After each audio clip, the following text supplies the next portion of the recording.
And I am live. It is Gordy Canuck with Act One, a Canadian take on news events tonight. Once again, after yesterday's by-election win in the Alberta riding of Battle River Crowfoot, I'm going to be talking about Pierre Poilievre, the leader of the Conservative Party of Canada, who will now be re-entering Canada's House of Commons to assume his duties, his full duties, as leader of His Majesty's Loyal Official Opposition. Uh, it is just after 11:15 p.m. on this, the 19th day of August, 2025. Thank you for tuning in. The usual YouTuber preamble. You're welcome to hit the subscribe button if you enjoy my content. The ramblings of a 59-year-old Canadian Forces veteran, someone who's lived in many different places across Ontario, lived in Quebec, lived in the United States, spent 10 years as a expatriate Canadian child, spent almost 10 years living in the United States. I've got Whale Oil Beef. I'm not going to say the whole name because I know why Whale Oil picked the name. Out in BC, and as well Danny Montrealer. And yesterday's live stream, I'm not overly surprised. It's garnered 1,300 views, a lot more uh, exposure than my content normally gets, but the subject matter is compelling, given that uh, there are a lot of Canadians who are political junkies, and even some people in other parts of the world who have come across Pierre Poilievre. He, for a long time, was assumed while Justin, I keep doing that, keep calling Justin Trudeau Pierre, but it's neither here nor there. For the longest time, when Justin Trudeau was the Prime Minister of Canada, the assumption, broad-based assumption, was that Pierre Poilievre and the Conservatives were going to romp to victory in what was then an upcoming federal election. But then things totally blew up for the Conservatives. Not totally. It's not like they got wiped out. Far from it. They increased their share of the popular vote. They massively increased their their seat total. They performed so much better in 2025 than they had in the 2015 election, the 2019, the 2021. But the expectation was victory, and they failed to achieve it. And Pierre Poilievre, somewhat stunningly, lost a seat that he had held pretty much since the year 2004. I have to be careful in reviewing the content I did yesterday. Poilievre took that seat when he was in his very early 20s. Originally, it was called Nepean Carlton, and then there was a redistribution and it was renamed Carlton. Boundaries shifted slightly, and the boundaries shifted massively prior to the 2025 April 28th election, and Pierre Poilievre lost his seat. And I wanted to delve more deeply into that. But one of the mistakes I make, and it's probably just a function of my age, but I get numbers get confused in my head at times. What I'll be thinking about Pierre Poilievre being 20-ish years of age, and I'll say in that 2020 election, when I mean the 2004 election. He was first elected to Canada's House of Commons in 2004. He's a native Albertan, born and raised in the Calgary area, but then in the year 2000, he moved to Ottawa to work for what was then the Canadian Alliance Party, which had been uh, which sprang out of the old Reform Party. There was the Reform Party under Preston Manning. They did very well in Western Canada, could not elect anyone east of the Ontario-Manitoba border. So then the leadership changed. Preston Manning resigned the leadership. It was taken over by Stockwell Day. They decided to rebrand the party from Reform. They chose the name Canadian Alliance. And this was during the Chrétien years, and it was pretty much the perfect recipe for liberal dominance at the federal political level, because the Conservative vote was split, especially in seat-rich Ontario. You had these Reform or later Canadian Alliance Conservative-minded candidates running in a riding, along with what were then the Progressive Conservatives. So those on the center right and further right on the political spectrum had to choose between either voting Progressive Conservative or Canadian Alliance. And it was this vote splitting which led to Jean Chrétien winning 3 consecutive majority governments. And so finally, in and around between that 2000 and the 2000 election, the 2004 election, between those two, the Canadian Alliance under Stockwell Day and the Progressive Conservatives, who were being led at that time by Joe Clark, they merged. We had a marriage of these two political parties, and the name that was chosen was they got rid of the term progressive and just simply branded it the Conservative Party of Canada. And again, like yesterday's live stream, I'm seeing a lot more eyes on my live stream than is normally the case. It is appreciated. I will invite you, of course, again, to hit the like button and as well to subscribe to the channel if you like the content. I think I have something of a unique perspective. We all have a unique perspective, and I like injecting my voice into the public discourse. I have strong views, certainly, but I'm also been around long enough to know that not everyone is going to share my view. And I somewhat am, I'm not thrilled with the level of political discourse in Canada. Things have become far too polarized, especially when you get onto the extreme ends of either side of the political spectrum, be it the extreme left or the extreme right. You get onto the extremes and people cannot talk with one another. Let's see what's being written. Whale put up the first message, and it was welcome to the Assumption Club. I think we all know why we are here. I'm not sure what you mean by Assumption Club, Whale. And Danny's wishing myself and everyone a good evening. And Nancy has shown up from Montreal as well. We have 2 Montrealers. Montreal is well represented. And obviously, Nancy was notified by Danny. They probably got together through Messenger. Oh, Gordy's going live, Gordy Canuck. So, bienvenue. Si vous êtes bilingue, moi, je suis aussi plus ou moins bilingue, but I do pretty much all my live streams in English, my mother language, ma langue maternelle. So everyone's just saying hi to one another. Cryptomeria has shown up as well. Hope things are going well for you, Cryptomeria. I know Cryptomeria on the channel sometimes has some challenges going on in his life. Praying for you, my friend. Hope things are working out.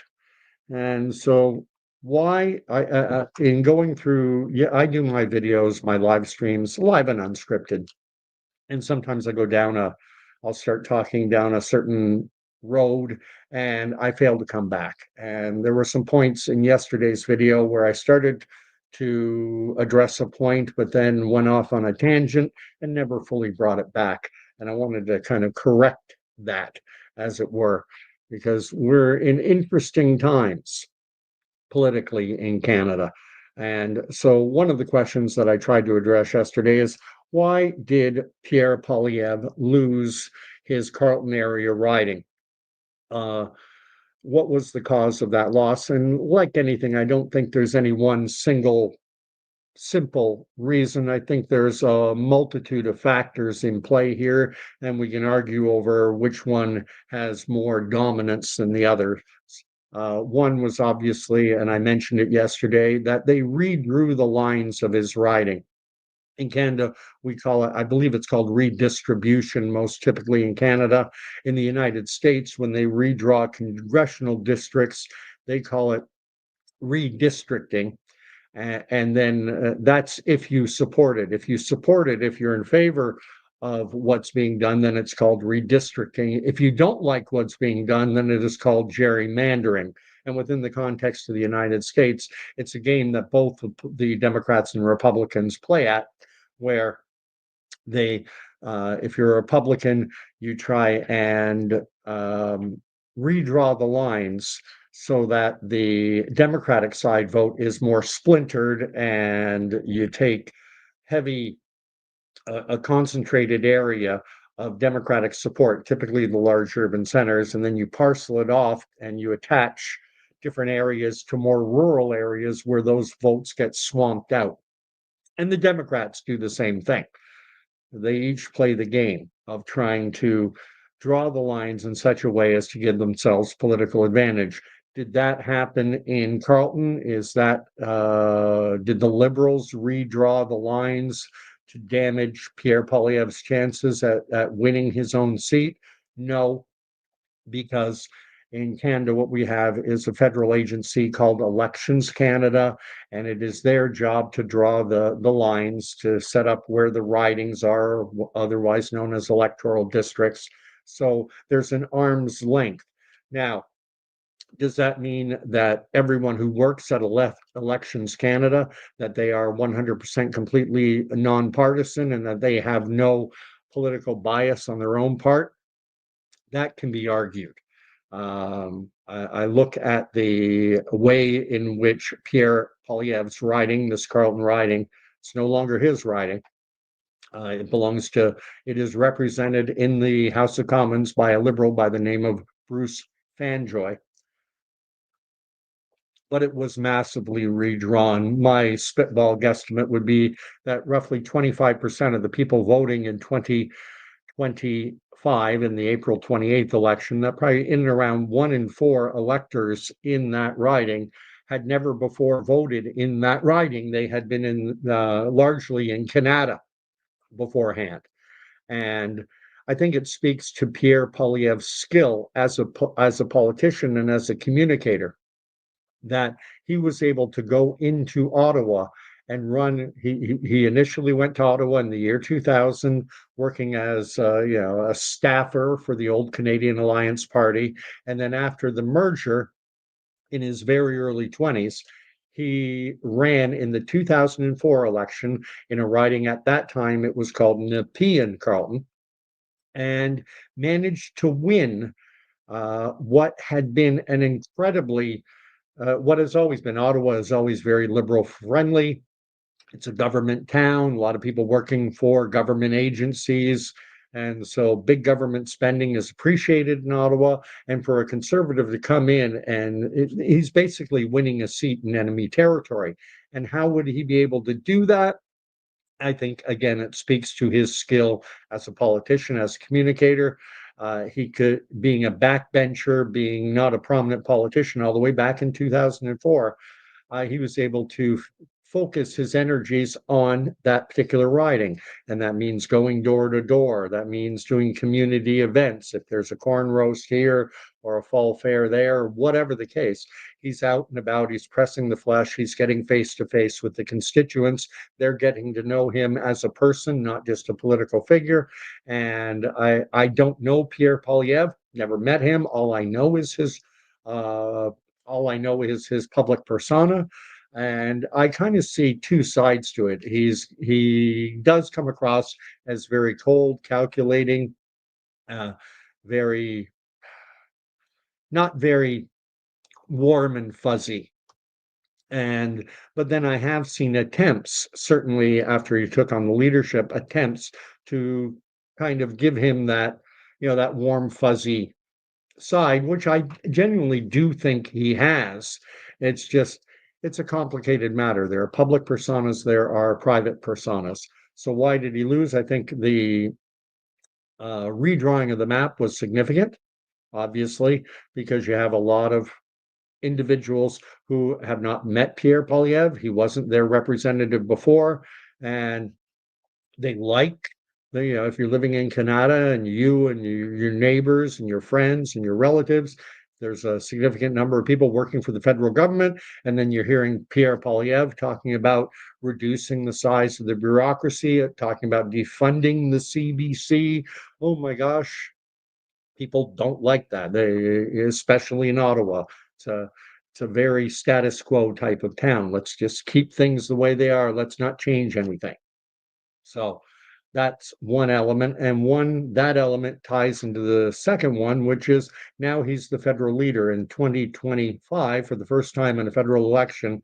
Pierre Poilievre was no longer focused on winning simply his seat. He was traveling the entire country, so he obviously didn't have the time to focus doing that door-to-door community events, going to people's backyards. He didn't have time for that. He was flying to Edmonton, to British Columbia, to Saskatchewan, to the East Coast, all over Ontario. He's got to focus on winning as many seats across the entire country. And so the give that he doesn't have the time, obviously, to spend in his riding, his own home riding, and he's in enemy territory. He's not like Mark Carney, who's running in a liberal-friendly area. Mark Carney is not from the Nepean riding that he won. He lives over in Rockcliffe, and yet he decided to take this incredibly safe Nepean seat because it would be safe and he'd be able to travel the country without worrying about losing his seat. So there were two reasons, and another reason is that the Liberal candidate Bruce Fanjoy, Ms. Fanjoy, had reportedly spent 2 years campaigning ahead of the election. He'd been working it for 2 years, and he's obviously a skilled politician in his own right. He's able to, sow the seeds of discord in the riding with Pierre Poilievre focused on national issues, and he can employ the rhetoric of, he's more worried about BC and Saskatchewan and the East Coast. He's not worried about you. And so it was kind of a perfect storm. And yet still, Pierre Poilievre, it's not like he got swamped in that riding. He still managed to get a significant portion of the vote. I don't have the totals up in front of me right now, but it wasn't close, but at the same time, it was far from a blowout. I think he lost by 1,000, 2,000 votes. Had he the time to focus in on that riding? But the question is then, if he'd focused more on his own riding, would the Liberals then have won even more seats in other parts of the country, more seats in Ontario, more seats down east, more seats in Quebec? So let's see what's being written. I've got Peace on Earth is here. Let me catch up because the live chat is filling right up like crazy. I should have maybe had moderators on again tonight to try and keep it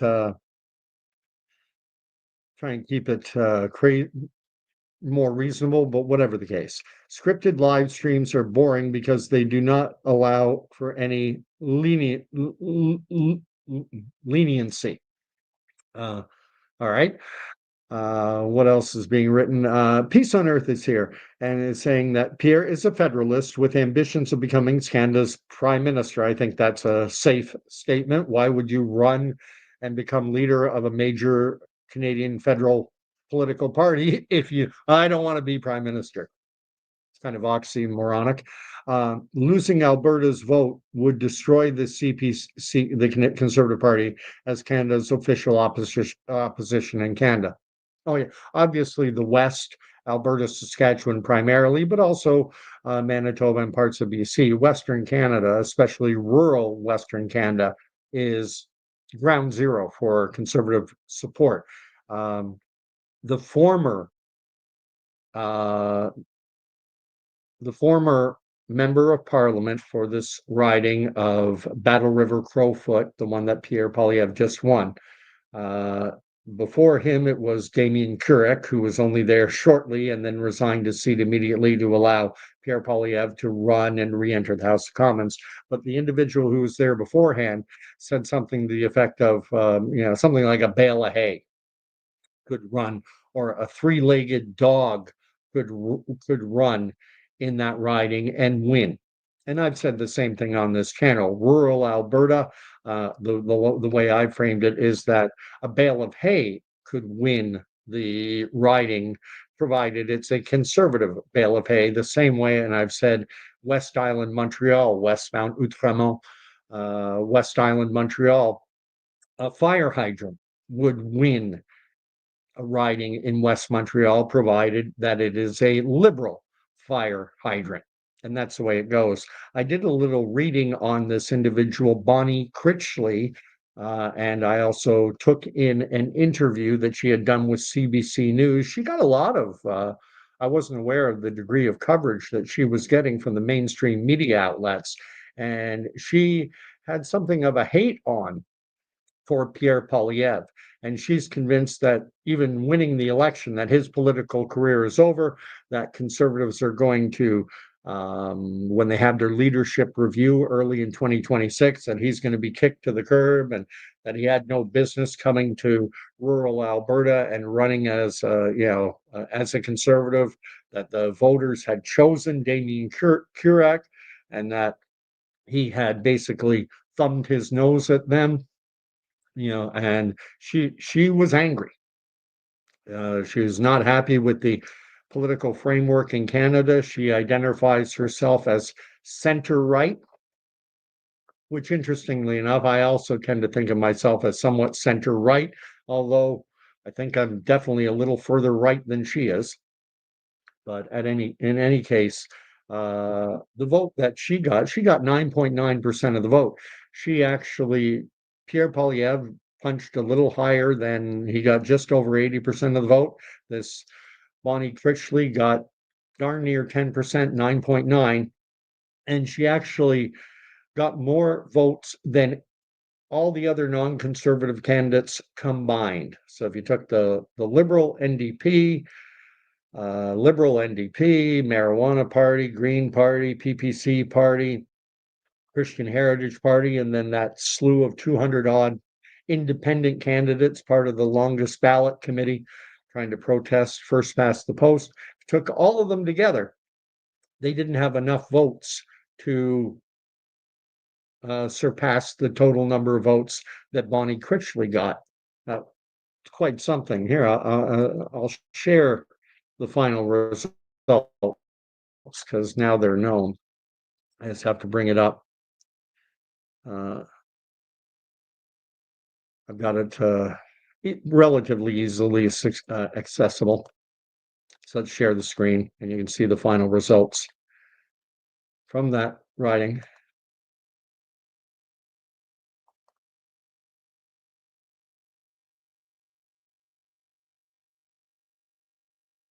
Let's make sure it's sharing.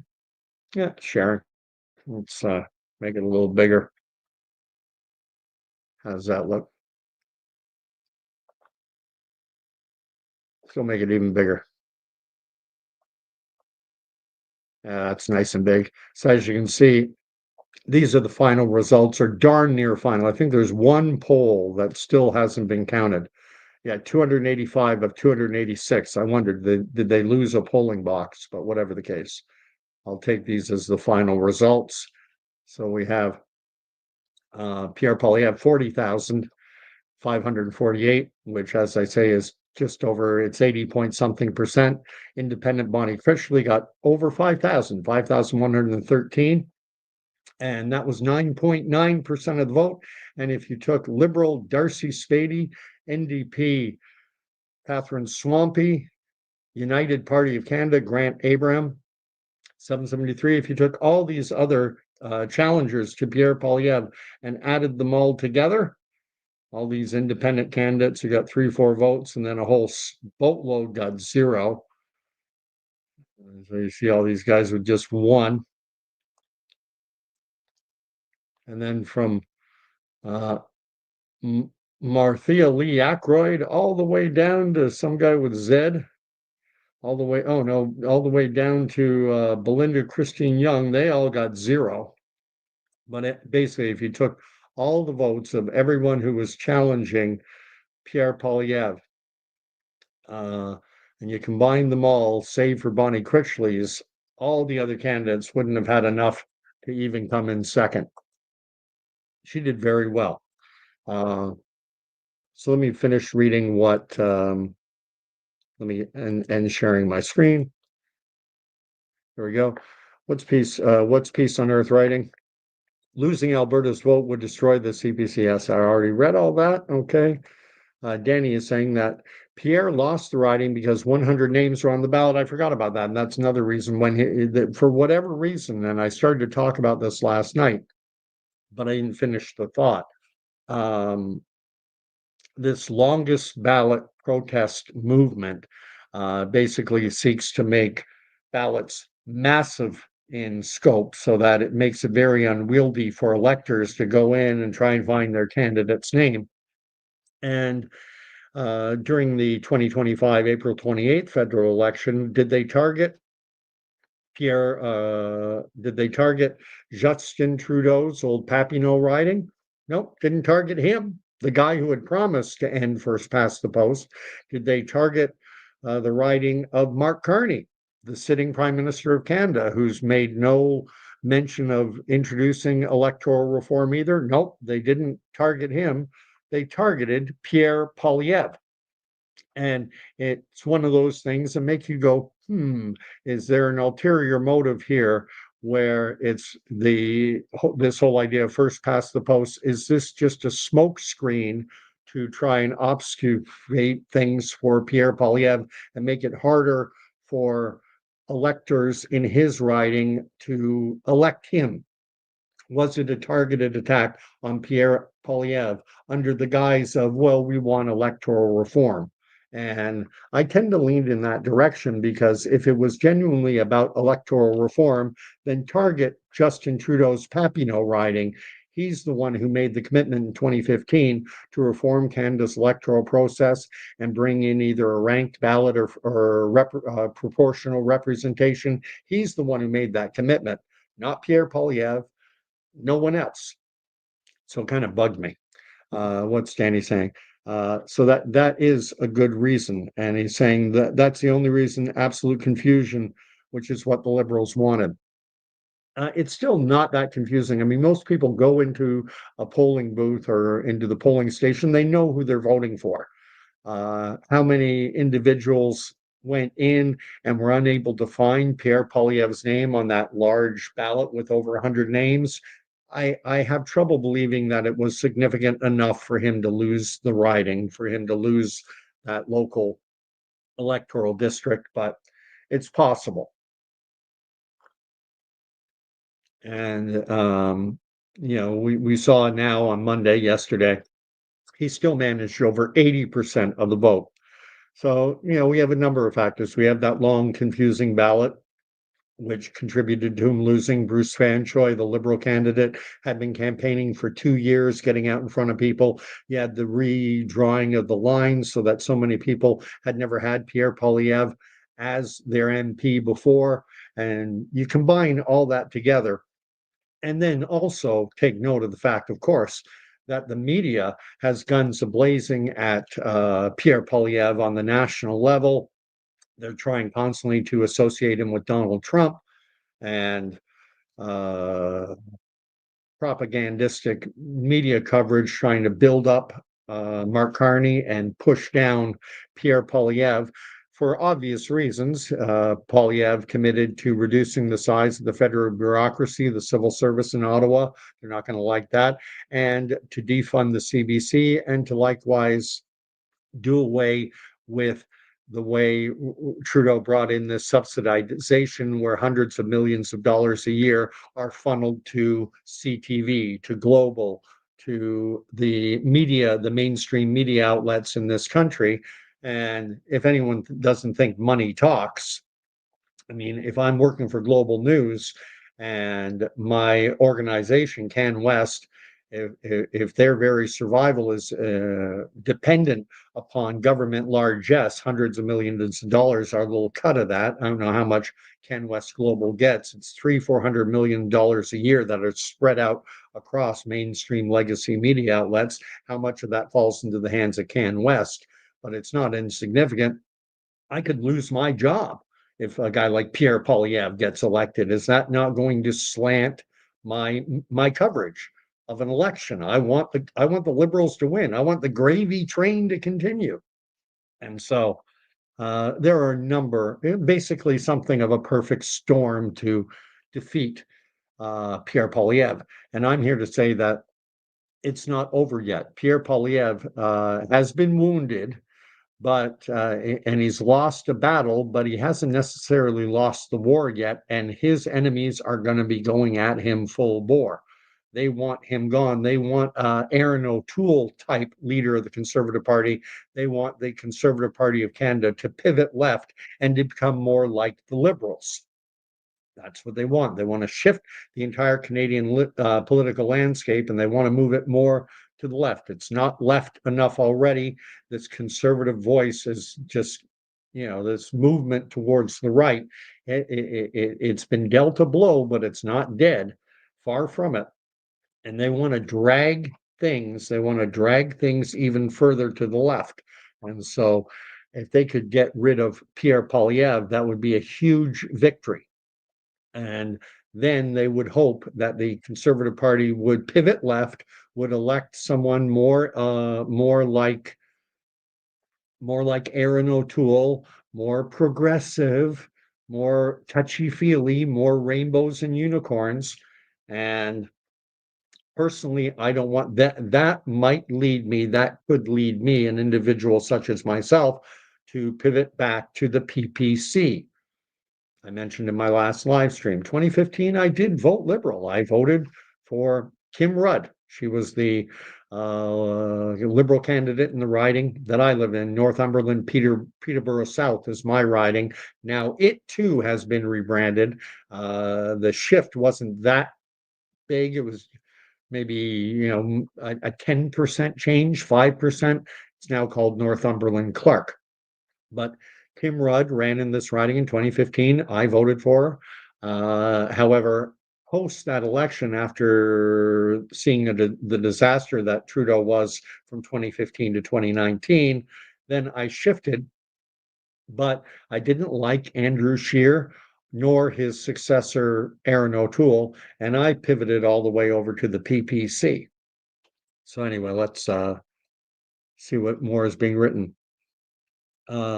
Eat Me is writing, y'all think air hostesses will vote Liberal next time? Well, that strike has been settled. And thankfully, I was not aware of the fact that the work that flight attendants do in boarding passengers while the plane is still on the ground, that work was being done uncompensated. And goodness knows, with all the delays that happen, I don't fly extensively, but I have flown. And with all the delays and everything, that's a lot of unpaid work that flight attendants were doing. And I give kudos to their union leadership for getting their back up and refusing the unconstitutional back to work legislation that was an order that came from Carney's minions at the Treasury Board. I think that's who ultimately issued the order on direction from, Grand Poobah Mark Carney. Let's see what Peace on Earth is writing. Pierre lost Carlton because he did nothing for his Do you live in Carlton? If you don't live in Carlton, that's just rhetoric. That's just empty rhetoric.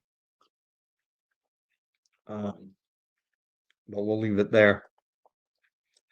Okay, there, Peace. Oh, it's the truth. Okay, the normal. The truth is there were 91 names on the ballot.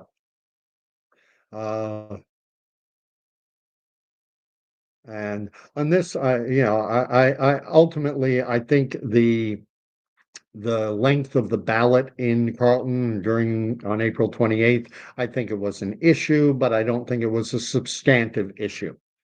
I don't think that is again, there's no one single reason why Pierre Poilievre lost his riding. I think there were confluence of factors. One of them being, although I put it low on the list, the length of the ballot.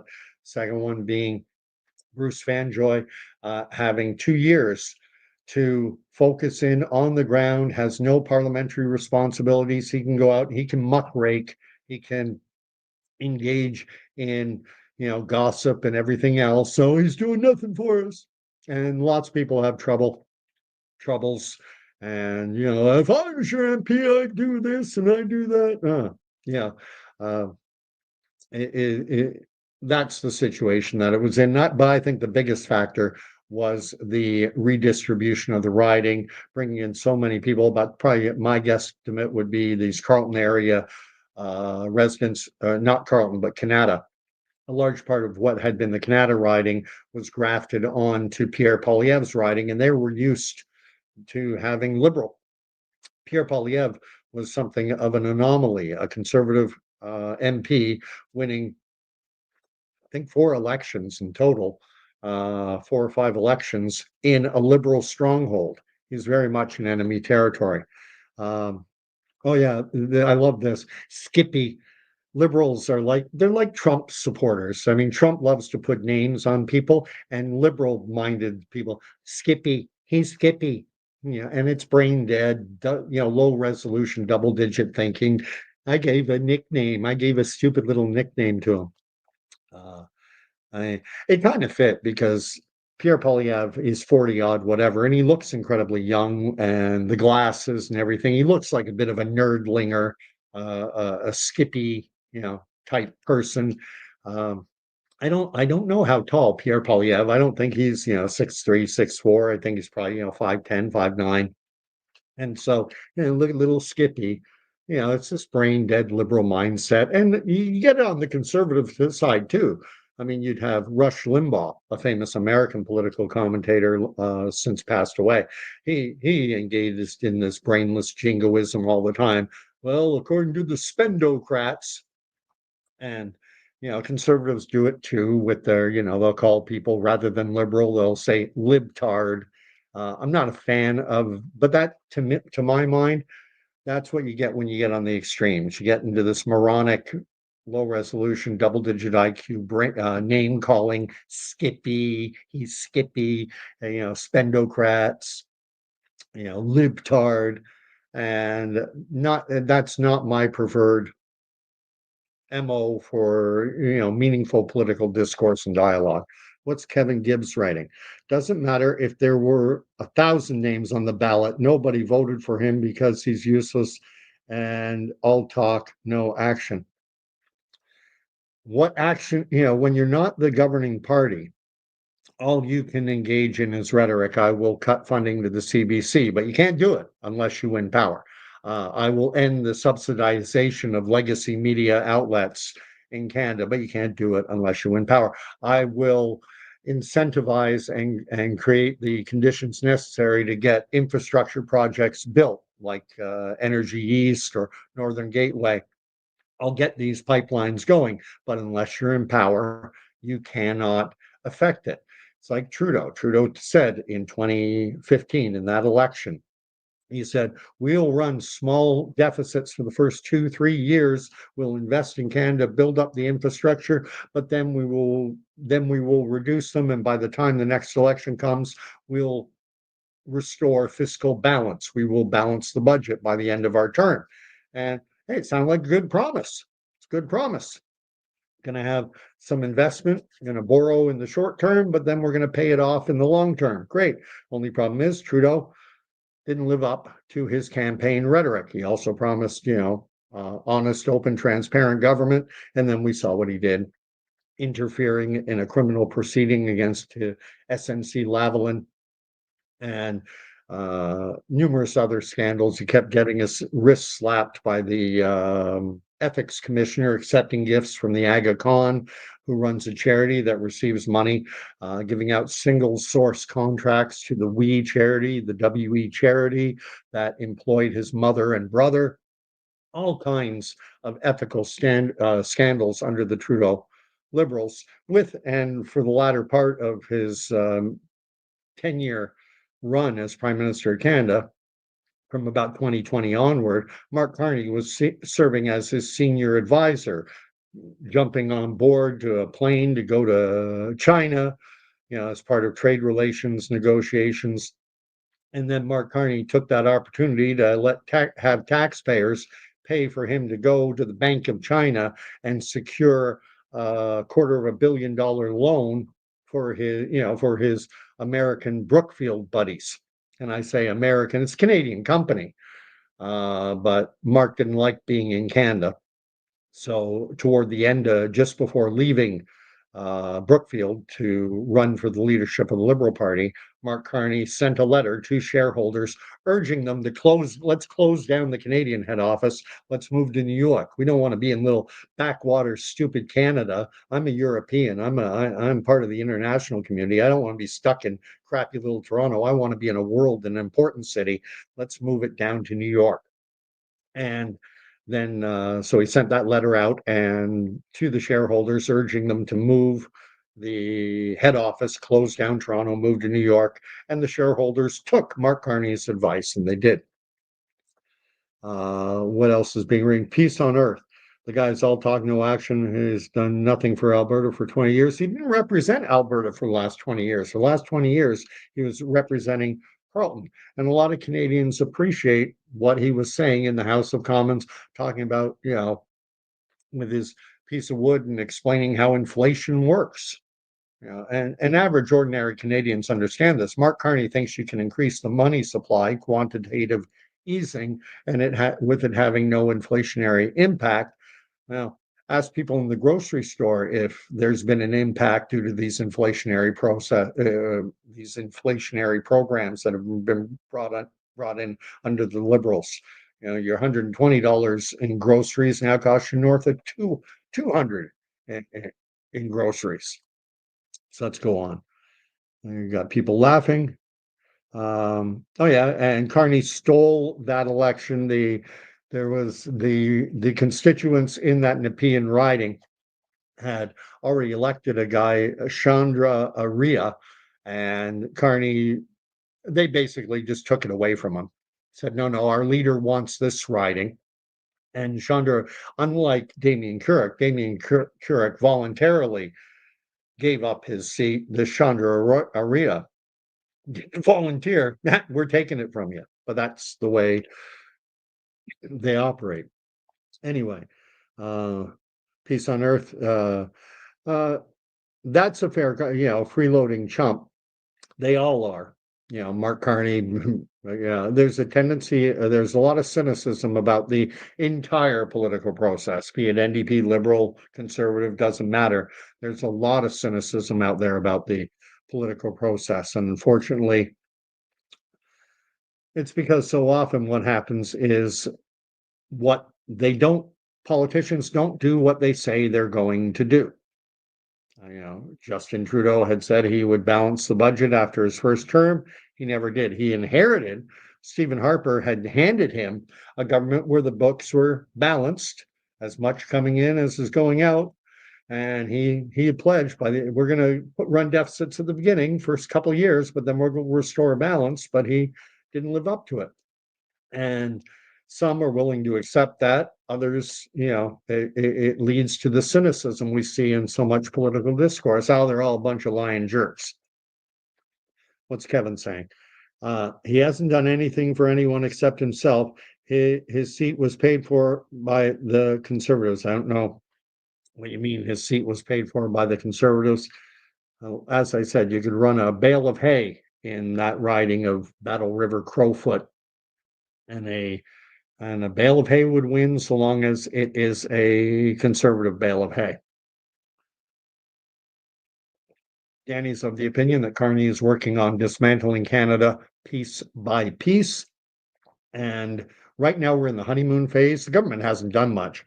I mean, when Mark Carney became prime minister in March after winning the leadership, government was already prorogued. So there was no sitting parliament. The government wasn't acting. Anything that had to be done was done by what is referred to as an order in council. It's kind of the Canadian version of Donald Trump's executive orders. It's just an order in council. This is what we're doing. Then we had the election. Then after the election, you have to get everyone sworn in. Then they sat for a couple weeks, and then they went on their summer recess. Now, Pierre Poilievre, had he won Alternative Universe, he had said that the government was going to sit through the summer. But would he have kept that promise? We'll never know. It's an Alternative Universe question. But Mark Carney prorogued or didn't prorogue Parliament. He just allowed the Parliament closes down in the summer. It's called the summer recess. They don't meet again until I think the date is either September 15 or 17, but I seem to think it's September 15th is when Parliament will reconvene. And then now, for the first time, Pierre Poilievre will have a seat, and he will be taking Mark Carney to task. He absolutely destroyed Justin Trudeau to the point where if Trudeau had stayed on as leader of the Liberal Party, I'm convinced, they would have been completely destroyed. The Conservatives would have won north of 200 seats under Trudeau's leadership. Pierre Poilievre had absolutely eviscerated little Justin. Mark Carney is a more formidable opponent. And he's got Justin Trudeau was an actor and not a very good actor, and not very bright. Certainly, I'm a people, and those phony made up water bottle biodegradable things that everyone knows don't exist, and his blackface crap, and not a very bright individual. Justin Trudeau had a great last name and not a complete idiot. I mean, he can read and he can memorize lines well, and he knows how to cry on cue. But Mark Carney was acting as Trudeau's senior advisor, economic advisor. So, as we were going over this fiscal cliff, it was Mark Carney who was giving him the ideas. But now Mark Carney, he's the one in charge. He's going to be facing off against Pierre Poilievre. It'll be interesting to see. I think Pierre Poilievre will do very well. But the way the media can frame the narrative, frame the context, pick which segment, question period goes on for hours, and which snippets do they choose to put out. And this is why you need to watch more than just the mainstream legacy media. You need to watch everything from all sides. I'm not saying ignore the mainstream legacy media, see what they're saying, but then compare it, juxtapose it against what's being said in alternative independent media outlets, and see and make up your own mind. Typically, the truth lies somewhere in between. I have one more thing to cover, and that is the upcoming leadership review that Pierre Poilievre will be facing. But before I get to that, let me catch up on the messages. Peace on Earth is saying that if Canada had good governance, insane taxation would not be necessary. We are over-governed in this country. It's insane the size of government. There are 5 levels. 5 levels of government. What? 3, isn't it? Just 3? No, it's 5. And the 5 are federal, provincial. Then you have regional government. Then there's municipal government. And then there are the school boards. So there are 5 levels of government in this country. It's insane. When we look at the federal side, and if we compare ourselves with the United States right next door, roughly 10 times, not quite 10, but roughly 10 times our population, they have a House of Representatives. We have a House of Commons. Their House of Representatives has somewhere in the neighborhood of 450 members. These are called members of the House. Often they're called congressmen, but the Congress is actually the combination of the House of Representatives and the Senate. So the House of Representatives, Speaker of the House, that's in and around 450 members. Canada, now remember, again, we are 10 times smaller roughly in population. So a commensurate size house would be a tenth, would be like 45. Now, obviously, that's ridiculous, but we have 343. They have 450, might be 448. I forget the exact number, but it's in around 450. So 350 odd million Americans, 350, 360, I don't know the exact number, but it's in around there. They have 450-ish federal political representatives. Canada, population 40 million. We have 343. Now let's go to the Senate. In the US, there are 100 senators, 2 for each state. And then there's the president of the Senate, who's the vice president, in this case, J.D. Vance.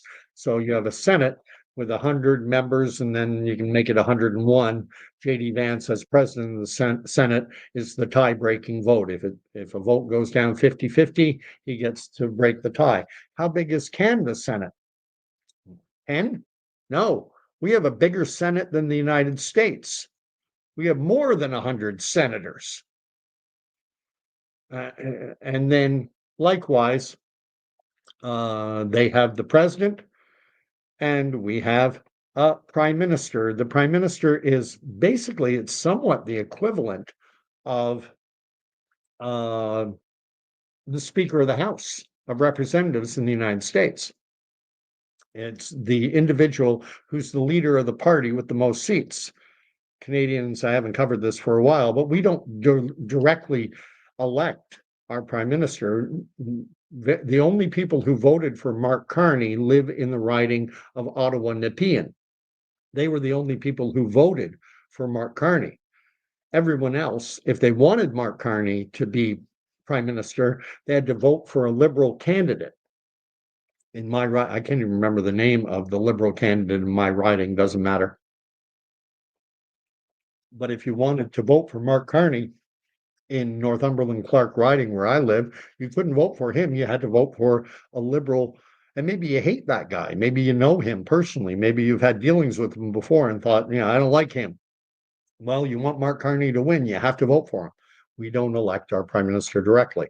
So our government in this country is absolutely massive, insanely massive.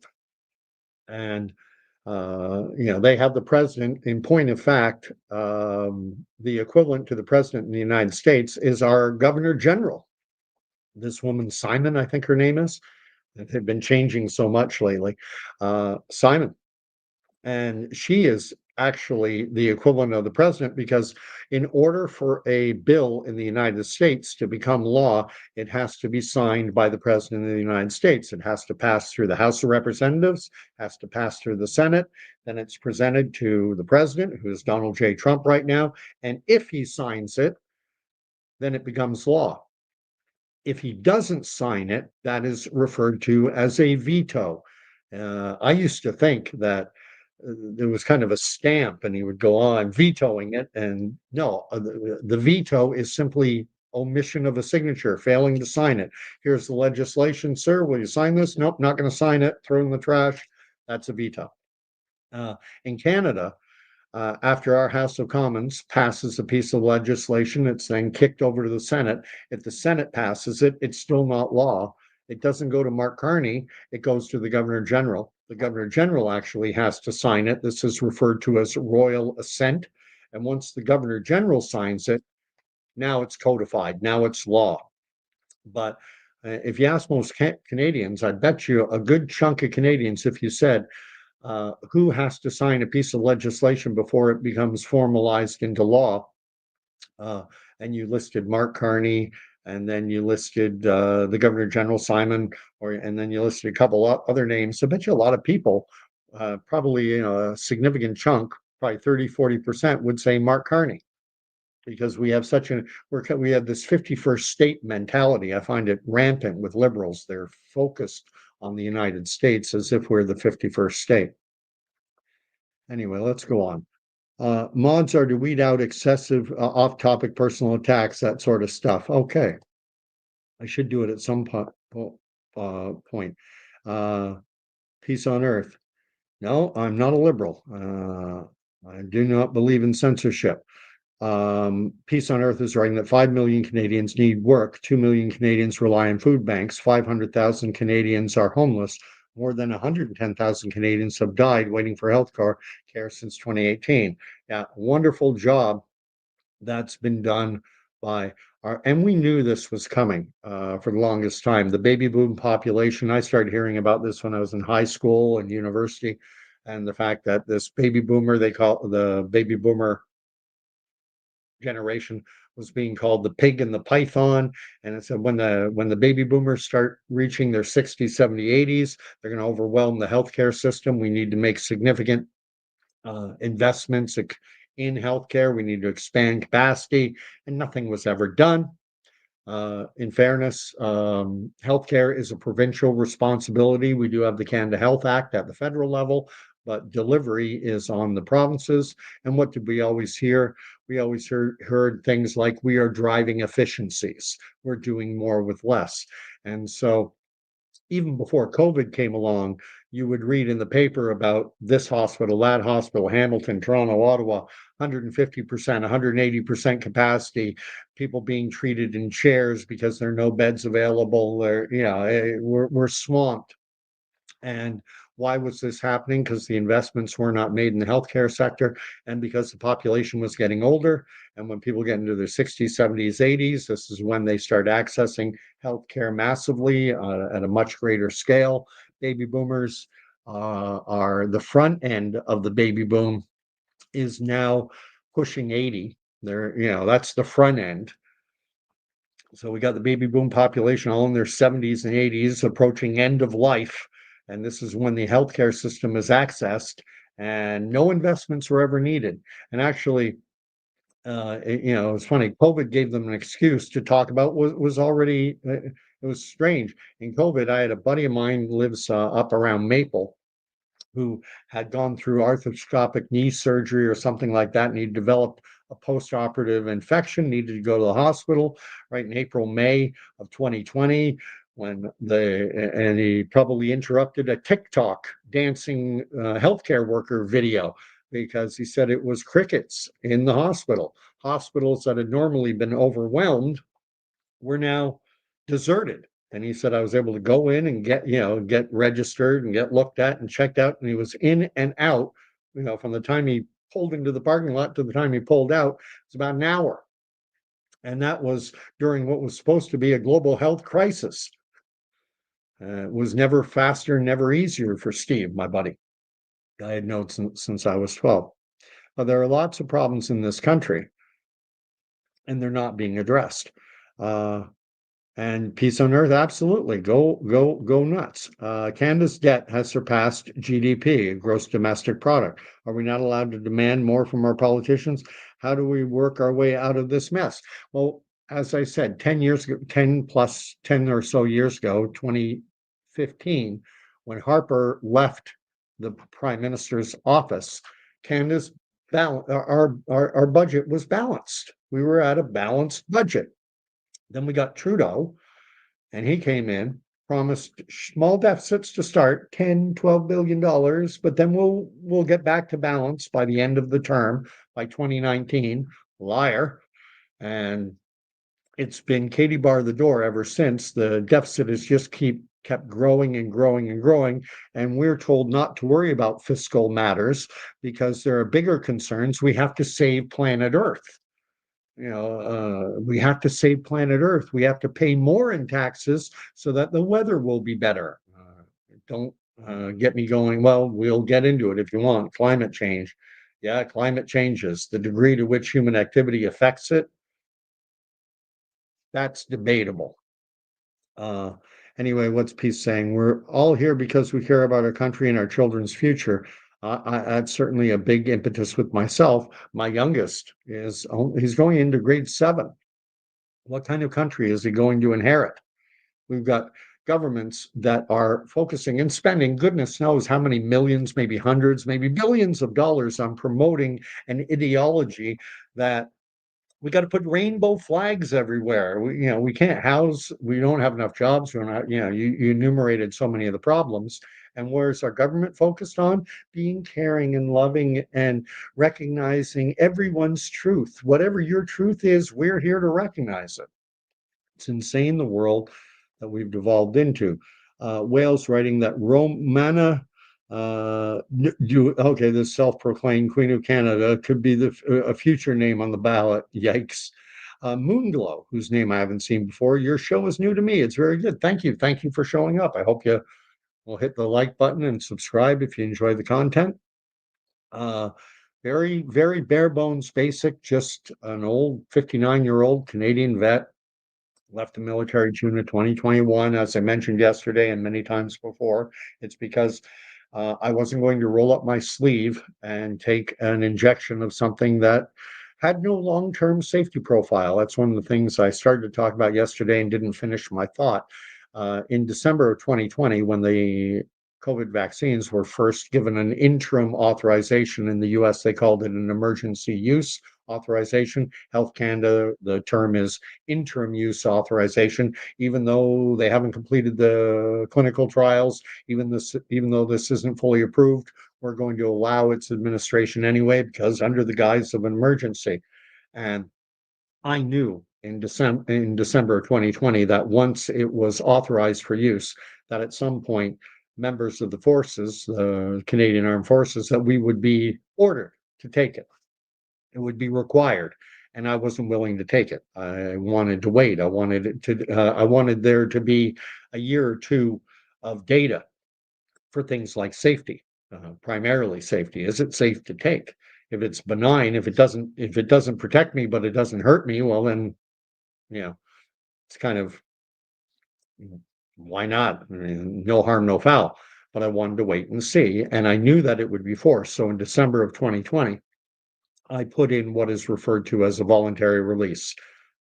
Getting, I was well into my 50s, like I'm getting old, my knees are going, there, health issues in the family, blah, blah, blah, blah, blah. And it takes 6 months to get out of the military. Everything, it has to go through the chain of command, has to go through my warrant, through the major, through the light colonel, to the colonel, it has to go to Ottawa. So after submitting my release in December of 2020, June 1, 2021, my last day, that was when I left. And now Candy the Wonder Dog is barking. You didn't see her at the beginning. That's because we're getting some rain in my little part of southeastern Ontario finally. It's been weeks since we had any significant rain in this area. And she got soaked. So I put her away. Anyway, Eat Me is telling Moonglow that the channel will grow on him. Hope so.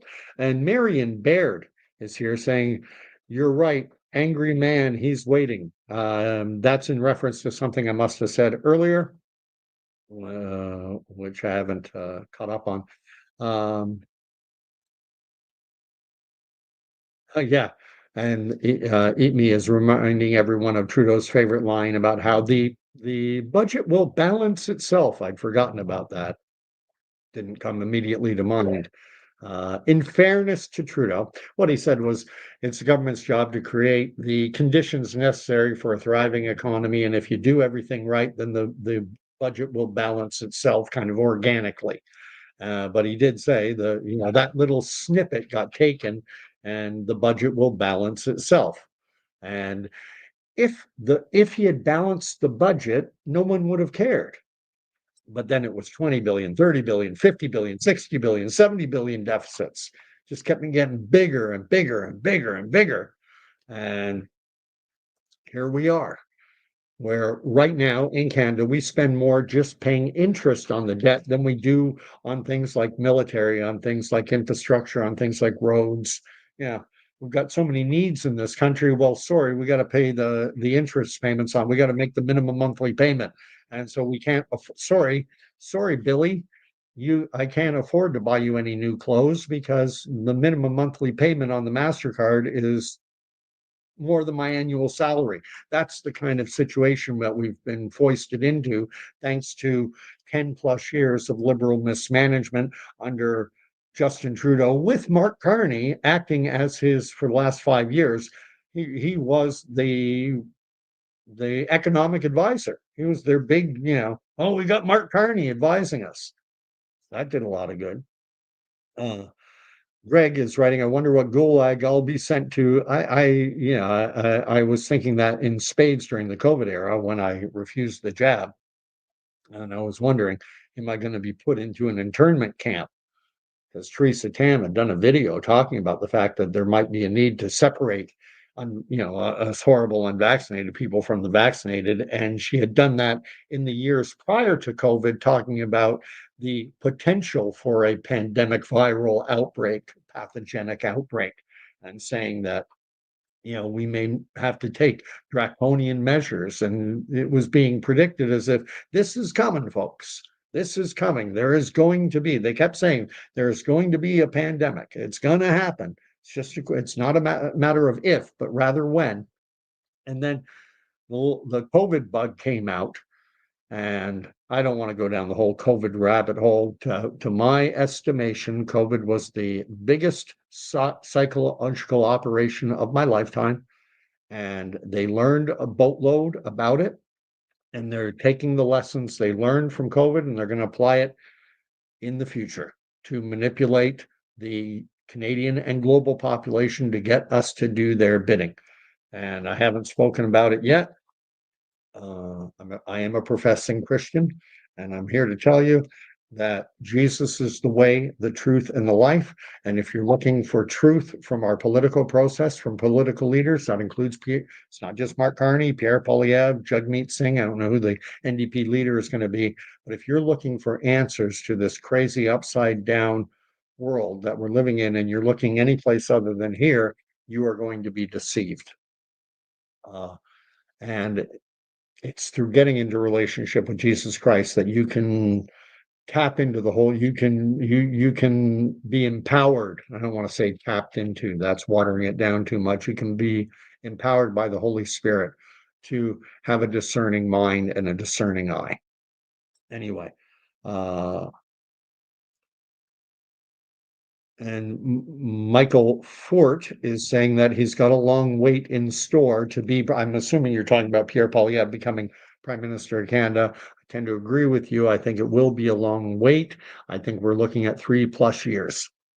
I think the earliest we'll see an election will be sometime in 2028 or sometime that year. As things stand, 2025, we do not, it's 4 years. That's the fixed election date law in this country.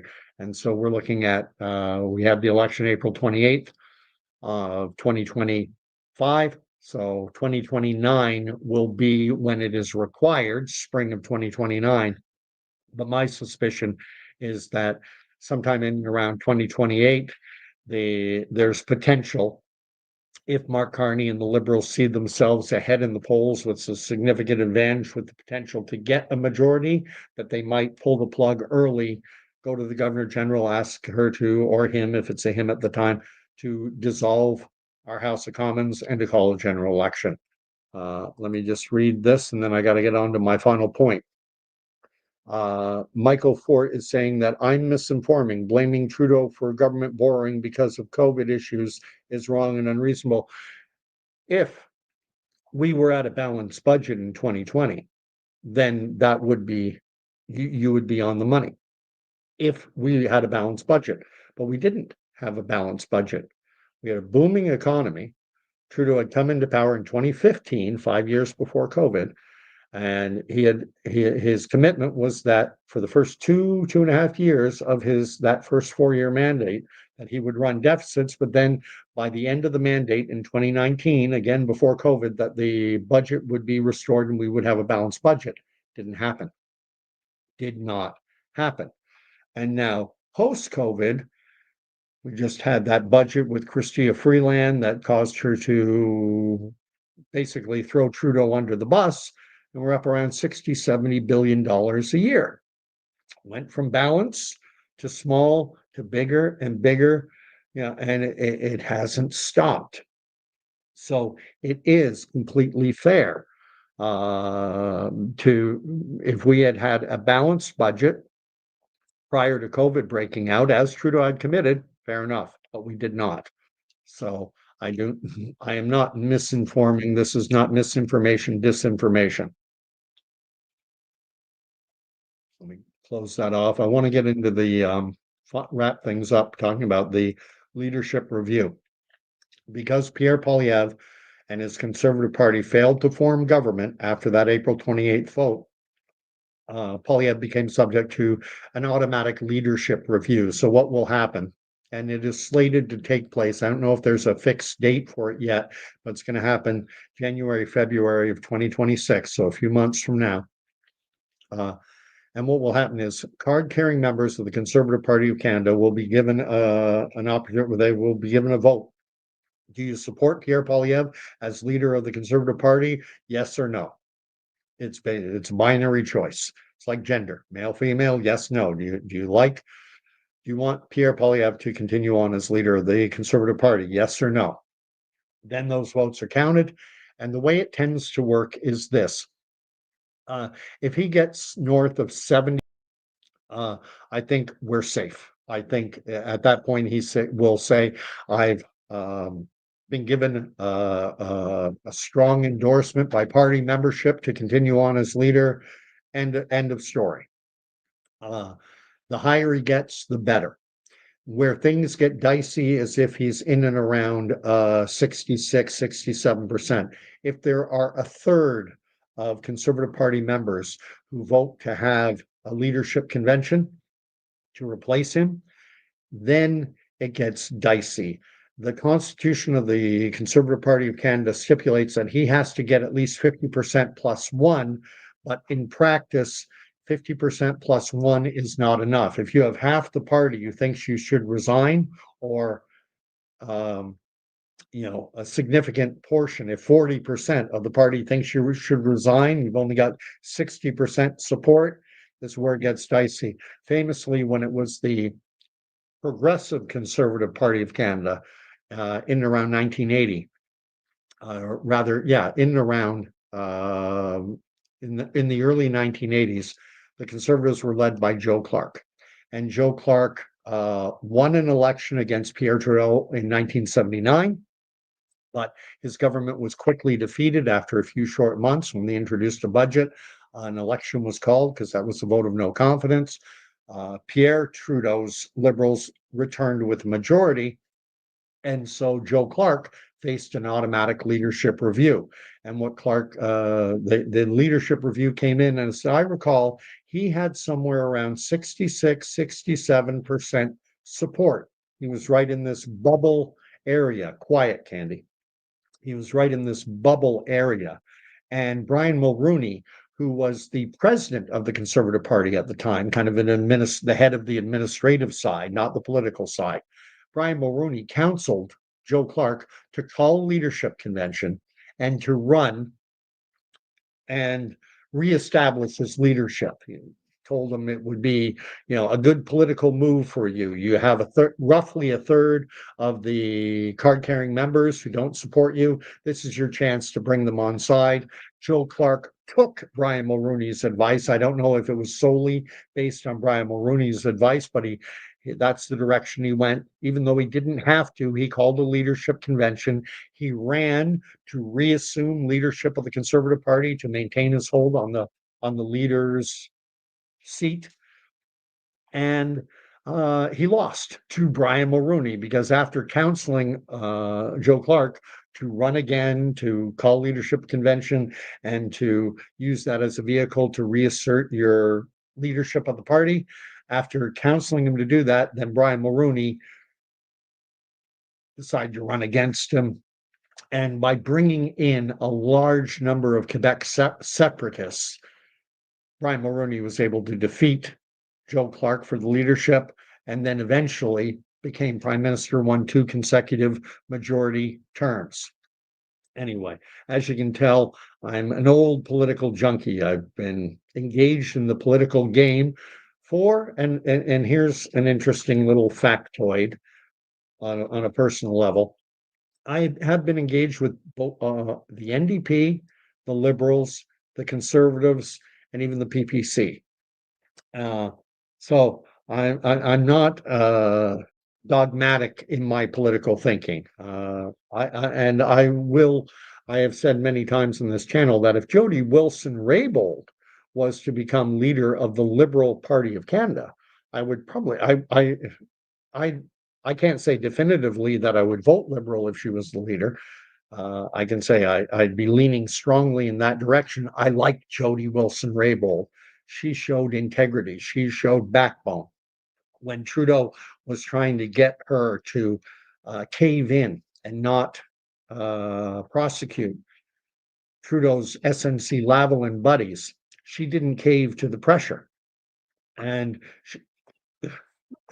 she was smart enough to record the telephone conversations that were taking place, trying to strong arm her. And she was demoted out of out of cabinet, and eventually kicked out of caucus, kicked out of the party, because she didn't do what Justin Trudeau, and his big corporate buddies, thugs, wanted done.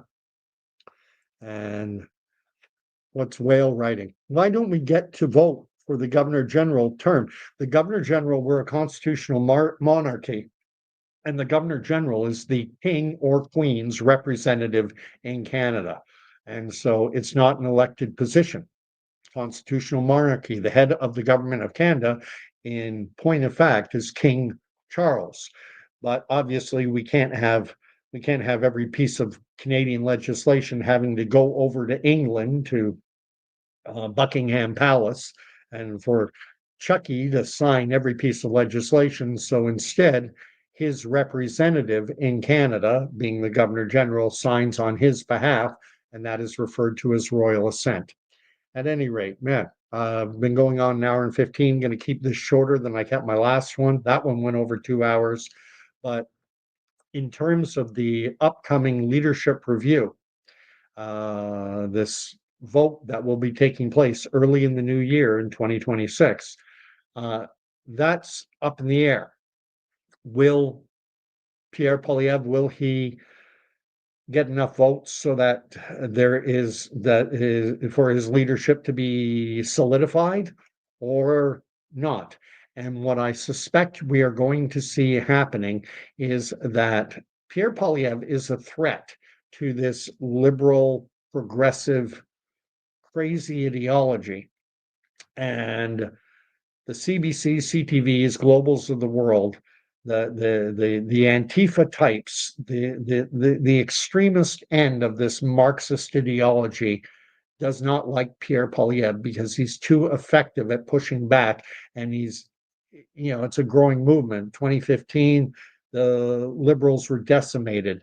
They did not do well in 2019 with Andrew Scheer. They didn't do well in 2021 with Aaron O'Toole. Their vote total was higher than the Liberals, but only just a little. The popular vote, 2015, the Liberals won the popular vote, but in 2019, 2021, the Conservatives managed to just slightly surpass the Liberal popular vote. But the way that the seats are distributed in Canada favors the Liberals. Edmonton, rather, Alberta, Western Canada, is grossly underrepresented. They don't have nearly the number of seats they should have. If you compare it with Eastern Canada, with our four maritime eastern provinces, PEI, Nova Scotia, New Brunswick, Newfoundland, if the same level of representation in Eastern Canada existed in Alberta and Saskatchewan, then we'd be looking at a much different House of Commons right now. The way things sit currently, the Liberals have 169 seats and the Conservatives have 144. And so the Liberals defeating them is going to be very hard. It's going to be very hard. They just have to get 3 or 4 votes. And I say 3 or 4 because the Speaker of the House of Commons is a Liberal. And so in point of fact, they actually have 168 seats. So they need to get the NDP to vote on side with them, or the Bloc. Either one. They just need 3-4 votes and they can pass anything they want. And Pierre Poilievre is facing the specter. He's going to have to face a leadership review. And if he can get 75+% of the vote, it's Bob's your uncle. He's confirmed he will be staying. If he falls below 70%, things get dicey. If he's under 66, if there are 33% or more of Conservative Party members who vote to have to replace him, then we're probably looking at a leadership race. And then Pierre Poilievre can choose to run again, or he can choose not to. A lot of different ways that things can play out. And that's going to be content for future videos because I expect this Bonnie Critchley, who did so well in Crowfoot, in Battle River Crowfoot, the riding that Pierre Poilievre just won. She she was on Power and Politics or one of these shows being interviewed, and she was saying that, oh, he'll lose. He's going to lose. He's going to lose the leadership review. But she also said that he was going to lose the riding of Battle River Crowfoot. She said that she was, she said if he does win, it's going to be very slim. He might get 50% of the vote, maybe a little more, but it's not going to be that 80% we saw with Gary and Couric. And she's not. I'm not trying to suggest that this Bonnie Critchley is dumb. Not that she came across, at least in that interview, as very articulate, reasonably intelligent individual, but she's ideologically she has ideological blinders on. She couldn't see the forest for the trees. She thought the interaction she was having with the people of the riding, that they represented, a mammoth view. And I see this all the time in politics. A lot of people get into politics and they're very ideologically focused and very articulate in expressing their point of view. And a lot of Canadians are just polite. So they'll meet someone like this Bonnie Critchley at the door, and she's, we've got to do this, and it's got to be this way, and we've got to get rid of Pierre Poilievre, and da-da-da, and people went, okay, yeah. And she walks away thinking, yay, I got to vote. I convinced them, but they were like, just being polite. Anyway, no one's got anything more to say. I've gone on long enough. I'll end my video the way I ended last night's video and the way I like to end a lot of my videos, with a blessing, because we need blessings in this world. We need individuals who will stand up for religious freedom, for the ability to express a religious point of view, a Christian point of view, which is something I think under Mark Carney and the Liberals that we're going to see under attack. We saw it under attack with Trudeau. I think we're going to continue to see it under attack with Carney. But the blessing is this. It comes from the book of Numbers. This is something of a modified version. May the Lord bless and keep you. May the Lord make his face to shine upon you. And may the Lord God, creator of all things, may he grant you peace. And I'll reiterate a point I made earlier. If you're looking for answers and you think that the ultimate truth lies in the political system or any other man-made system, that you're going to be sadly disappointed. Ultimately, this is a broken, fallen, sin-filled world. And if you're looking for true answers, if you're looking for discernment to navigate this world that's so full of misinformation, disinformations, propaganda, and lies, well, then you need to get into relation with the author of all creation. And the way you do that is through his son, Jesus Christ, who went to the cross, who died for your sins and my sins, your sins, the sins of the world, and offers us an opportunity to get into relationship with the Father. So I'll leave it there. And I love what Danny, you didn't put this last time, but you're here now. Jesus is King. Amen, amen, and amen. We'll see you all again in a few nights. God bless. And again, last word, likes, shares, subscriptions are appreciated, and fill the comment field. Even if you disagree with me, especially if you disagree with me. And I'm not a fascist. So if you think I'm misinforming, have at it. And we'll talk about it in the comment section. Talk later.